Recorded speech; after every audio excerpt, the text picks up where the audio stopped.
Bienvenida Silvia Alonso, es la coordinadora del movimiento Laudato Si Argentina, antes Global Catholic Climate Movement. Bienvenida a este espacio de Tigmas. Muchas gracias por invitarnos, Agustín. Bueno, quisiera arrancar por ahí, este cambio, ¿no? Primero tenía un nombre, luego otro. ¿Cómo nació este movimiento?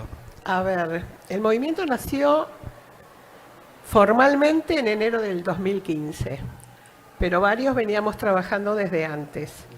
Yo coordinaba un equipo que se llama EDIPA, Equipo Diocesano Pastoral Ambiental de la Diócesis de San Isidro. Vieron que en la iglesia hacemos todo largo.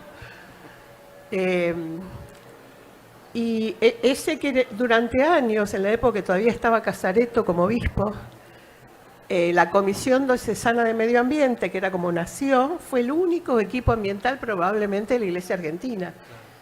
En el año creo que fue 2008, pero no estoy segura, pero alrededor de ahí se hizo el primer congreso de la doctrina social de la Iglesia, estando todavía Casareto como obispo, y se armó por primera vez una de las comisiones ambientales. Y ahí conocí personalmente al padre Lucio Florio, que es el presidente de la Fundación Diálogo entre Ciencia y Religión, al doctor Pablo Canciani, que hubo un año que hubo un premio Nobel que se compartió entre el IPCC, el Panel Intergubernamental de Cambio Climático, y Al Gore, el que fue vicepresidente de Estados Unidos, por una película también relacionada con el cambio climático que se llamó La Verdad Incómoda. Si no la vieron, véanla. Ese año el premio se dividió entre dos, entre Al Gore y el IPCC. Y el doctor Pablo Canciani, un doctor en física, colaboró con los primeros informes del IPCC. Bueno, allí entramos en contacto con más gente interesada en la cuestión en la iglesia, y Pablo se encuentra con el actual director del entonces Movimiento Católico Mundial por el Clima, ahora Movimiento Laudato Si, y empieza a generarse masa crítica. Y así es que con otras organizaciones y otras personas de otros países, de otros continentes, nace en ese momento MCMC, lo hago cortito, pues si no, no pasamos la tarde. Y Pablo conoció al actual director, Tomás Insúa, también argentino. Así que en la fundación del movimiento Laudato Si hay 3 argentinos. Pablo Canciani, Tomás Insúa, actual director ejecutivo, aunque está en transición para cambiar, y yo y el EDIPA, porque yo no estaba como persona, sino como coordinadora del equipo de San Isidro, que todavía pertenezco al equipo. Pablo se encuentra con Tomás cuando estaba en Harvard, ahora Tomás está en Roma. Y ahí fue creciendo la idea, que se abona con un viaje que hace Tomás a Filipinas. Y después el Papa va en 2015, justamente. En 2013 había habido un enorme tifón, lo que fue un super tifón con millones de personas desaparecidas, muertas, casas destruidas. Y ahí toma mucha conciencia el cardenal Tagle, que era arzobispo de Manila en ese momento. Después fue presidente de Cáritas y no me acuerdo en qué otra organización de la iglesia también.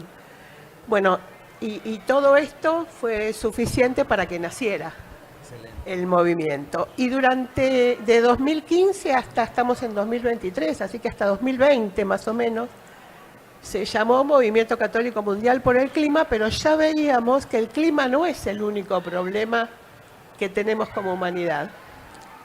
El clima es uno de los principales, pero no el único, y está totalmente relacionado con otros problemas. Si les interesan, vean los límites planetarios, por ejemplo, de la fundación del SEI, el Instituto de Sustentabilidad de la Universidad de Estocolmo, y estudien lo que habla un economista, que además está en Economía de Francisco, que se llama Kate Raworth, creo que es, que habla de la economía de la dona.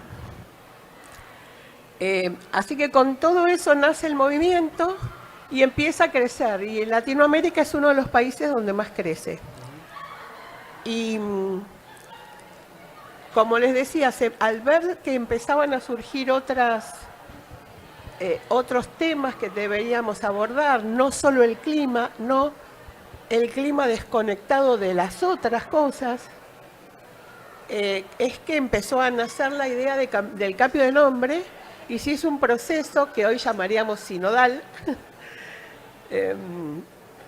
donde durante 2 años, con ayuda de expertos, etcétera, y consultando a todos los países de diferentes culturas, no es tarea fácil, incluso entre los países latinoamericanos, que se supone que hablamos el mismo idioma, pero tenemos cada lío que ni les cuento.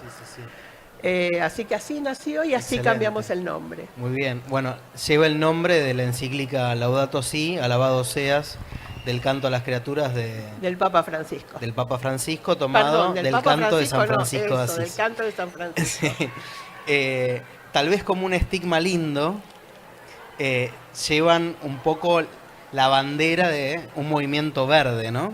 Y que sea una encíclica verde, pero esconde una encíclica social. ¿Puedes contarnos un poco por qué? A ver, cuando la encíclica nació en un momento muy particular, no fue casual que Francisco la firmara, ahora va a ser un año, el 24 de mayo, en realidad se publicó unos días después, pero el aniversario de la encíclica que nosotros conmemoramos como la Semana Laudato Si es el 24 de mayo. Pero justo ese año, 2015, se anticipa la encíclica a 2 eventos muy importantes. Uno fue la COP del clima, las del IPCC, esa que les menciono. La COP es la Conferencia de las Partes, que es la reunión de los países, de los niveles más altos de los países. Y así nació la COP, que se conoce como el Acuerdo de París. Un acuerdo sobre el cambio climático donde nos dice que tenemos que llegar al 2030 máximo 2 grados respecto de la edad preindustrial. La verdad es que después se bajó a 1,5 grados y la verdad es que no estamos llegando. Pero eso es otra discusión. Encíclica y viene Acuerdo de París y también vienen los ODS, los Objetivos de Desarrollo Sostenible, que son los que reemplazaron a los ODM, los Objetivos de Desarrollo del Milenio. No cumplimos lo del milenio, vamos a no cumplir lo del desarrollo sostenible y vamos a no cumplir el Acuerdo de París. Eso para que sepamos en qué estado estamos. ¿Esa era tu pregunta o me tragué algo? No, perfecto. Voy a dejar esto del optimismo para dentro de un minutito. Me quedó algo para decirte, importante, lo de la encíclica verde. Decilo. No es una encíclica verde. Incluye lo verde, pero es una encíclica social. Es parte de la doctrina social de la Iglesia, pese a que le pese a muchos. Entonces, lamentablemente, como nadie es profeta en su tierra, la encíclica tuvo más difusión en otros países que en Argentina. Además, no es la encíclica de Francisco. Él le puso el gancho, como decimos en Argentina. Pero después de 2 años de investigación, a todas las universidades católicas, a distintos científicos, cualquier particular le podía hacer llegar sus aportes. Y de hecho, para el que no lo sabe, pero yo que lo sabía, tiene partes textuales de aportes de otros. Hizo aportes el doctor Pablo Canciani, hizo aportes de los que conozco, estoy hablando. Vieron millones de aportes de todo el mundo, pero personas que conozco personalmente, sí que lo sé por ellos. María Eugenia Di Paola, que ahora trabaja en el programa de Naciones Unidas para el Desarrollo. De la UCA montones hicieron sus aportes. O sea, es un trabajo donde por eso digo, la parte verde es importante y por ahí pegó mucho lo verde, por llamarlo así, afuera, pero habla mucho más que de ambiente. Habla de todo.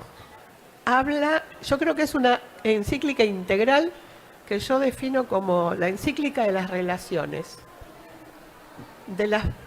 Y de las 4 principales relaciones, que si uno la lee y la va contextualizando sintetizando, integrando, son las relaciones con Dios, por supuesto, las relaciones con uno mismo, las relaciones con los demás y las relaciones con la naturaleza.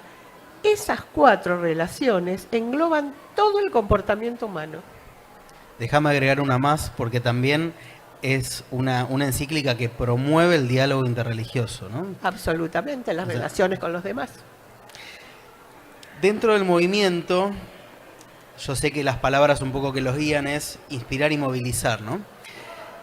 ¿Cómo están llevando a cabo esta estrategia a través de formación, de generar animadores? ¿Cómo acompañan a las personas para que se inspiren y que movilicen?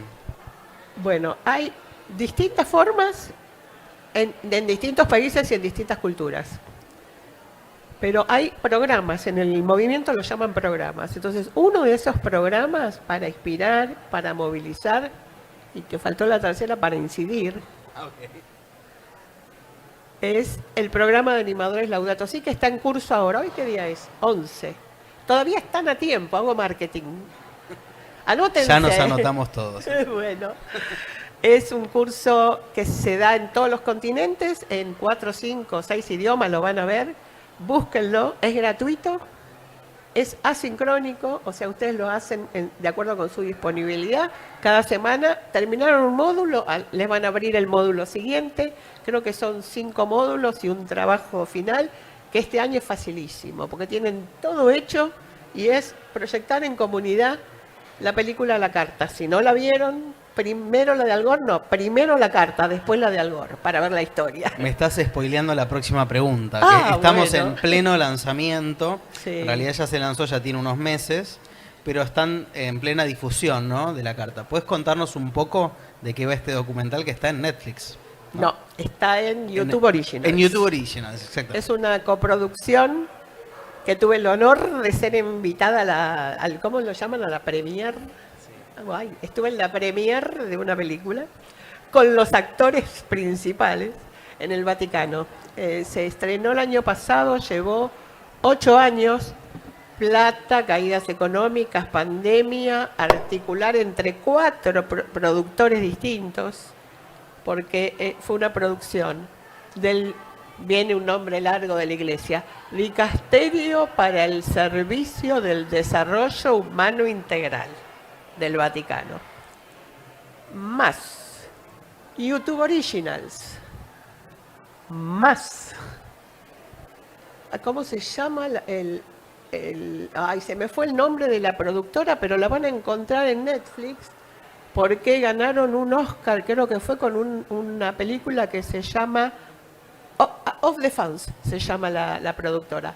Y la película esta con la que ganó el Oscar es Mi Maestro el Pulpo, o algo por el estilo. Esa sí está en Netflix. Y el movimiento Laudato Si, Tomás Insúa, el director ejecutivo del movimiento, también fue ¿cómo le dicen? Productor o director de producción, no sé, algo de eso. Una función como productor de la película. Con 2 años de pandemia, con intereses diferentes, porque por ahí a Of Defense lo que quiere ganar un Oscar, el dicasterio quiere llegar a todas las iglesias del mundo, el movimiento más o menos lo mismo, pero desde otro ámbito. Así que YouTube Original, que lo vean millones de personas para, como lo llaman, monetizar. Así que llegar a objetivos comunes y, como digo, con falta de recursos, con acomodar visiones, llevó unos cuantos años y con la pandemia. Y es una película que muestra, a ver, fíjate, abrí mi cartera y saca un sobre que dice La Carta. Los protagonistas los van a ver en el sitio, si quieren ver la película, la Letter, manera más fácil es de Letter Film, exactamente. Y cuando salimos, nos regalaron, a cada uno de estos nos dieron una carta. Una carta. Gracias, Ana. Y cuando sacábamos, adentro lo que estaba, no era esta, porque esta está firmada por Francisco, esta chiquitita es la firma de él, pero era una igual a esta y bueno, y sin 10 lecturas como llevo, no, 7 lecturas como llevo y a cada una le encuentro cosas diferentes, para cada presentación cosa diferente. Entonces, algunas personas de distintos lugares del mundo participamos en lo que llaman ver los cortes, lo llamaba el director de comunicaciones. Eran distintas compaginaciones de la película que aportábamos nuestra opinión, etcétera, y yo desde el primer momento que vi el primer corte dije, para mí esto no es la carta. Esto es la carta de Letter Part 1. Saben que en el Vaticano se habla inglés, ¿no? No italiano, inglés. Después se traduce al italiano, al español y al francés, pero... Y para mí es de Letter Part 1. Por supuesto que sí, como cuando uno lee la encíclica, la ves varias veces, le vas a encontrar cosas distintas y todo está incluido. Pero para mí la encíclica es mucho más que la parte de la encíclica que sí se muestra bien en esta visión. Cuando se lo dije a Tomás Insúa, el director ejecutivo que ahora está haciendo la transición para cambiar por otro, este argentino me decía, no, para mí con esta ya es suficiente. Ahora se va así a trabajar en otro proyecto. Y, ¿qué puedo decir? La visión, mis síntesis y visiones que mostró la voz de la naturaleza, la voz de los jóvenes, la voz de los pobres, y que ya lo van a ver en theletterfilm.org. Ahí eligen el idioma, la película ya está tanto subtitulada como doblada a también 4 o 5 idiomas. Y además si quieren hacer un evento y lo registran ahí, después les llegan todos los recursos, está todo prearmado, es todo re fácil. En el movimiento una de las cosas bien que hacemos es esto de armar cosas para que la gente fácilmente pueda usarlas y no tenga que empezar de cero, que voy a diseñar un logo, que cómo hago para escribirle al cura y decirle si puedo hacerlo en la parroquia. Que hay muchas cosas que ya están hechas, es cuestión de meterse en el sitio y buscar y experimentar. Excelente. Silvia, la carta es excelente, yo la tuve oportunidad de verla, me encantó. Reúne la experiencia de distintas personas del mundo, habla de refugiados climáticos, de migrantes climáticos, es excelente. ¿Puedo agregar una cosita Obvio, más? ¿sí? Cuando terminó, yo la había visto la película, pero tengo una hijada que vive en España y pedí permiso si la podía llevar para ver el estreno, así que estaba casi en primera fila con ella, también con los protagonistas, con gente de todo el mundo. Terminó la película y yo, bueno, mandé fotos para Buenos Aires. La gente, también mucha gente que no la había visto, aplaudían de pie y lloraban. O sea, la sintieron como muy emocionante. Y se ve eso, el tema de los refugiados climáticos, de Senegal. No spoileemos mucho. No spoileemos, véanla. Exacto. Uno de los ejes de la carta, ahí viene lo de la esperanza, se habla de embajadores del dolor, como que cada uno es un embajador de un dolor distinto, ¿no? Del clima, del océano, de distintas formas de ver el mundo, ¿no? De los pobres. De los pobres. Mi pregunta es, quiero que sea muy clara. ¿Cómo vos, sabiendo lo que sabés, que no, las metas no se cumplen, que los objetivos no se están alcanzando, cómo podés ser embajadora de la esperanza? Supongo que por vieja, supongo que porque ya lloré mucho de joven, supongo que cuando comparo cómo está la sociedad ahora, de cómo estaba cuando yo empecé. Piensen que en el EDIPA, en el equipo diocesano, hicimos un congreso sobre cambio climático en el año 2008 y la gente decía, ¿qué es lo que decís? Como dicen los cordobeses. Y en un país como Argentina, donde estamos todos los días peleando para ver si mañana vamos a tener inflación del 7, del 8, del 9 y por año 100 y no sabemos quién va a ser un nuevo gobierno y si va a sacar los planes y que la corrupción y que la corte y que todo lo demás. No son muchos los que nos ocupamos del tema. Pero somos muchísimos más de lo que éramos. Y todos los jóvenes ahora se están metiendo en esto, porque es su futuro, es su vida. Y muchos no tan jóvenes como yo, que estamos jubiladas, que mi marido está jubilado, que no tenemos nietos que cuidar, le podemos dedicar un tiempo que antes no podíamos y que los jóvenes mismos no pueden, porque tienen que estudiar, porque tienen que trabajar, porque tienen que ver qué hacen de su futuro. Hay mucha más conciencia. Ahora está la encíclica.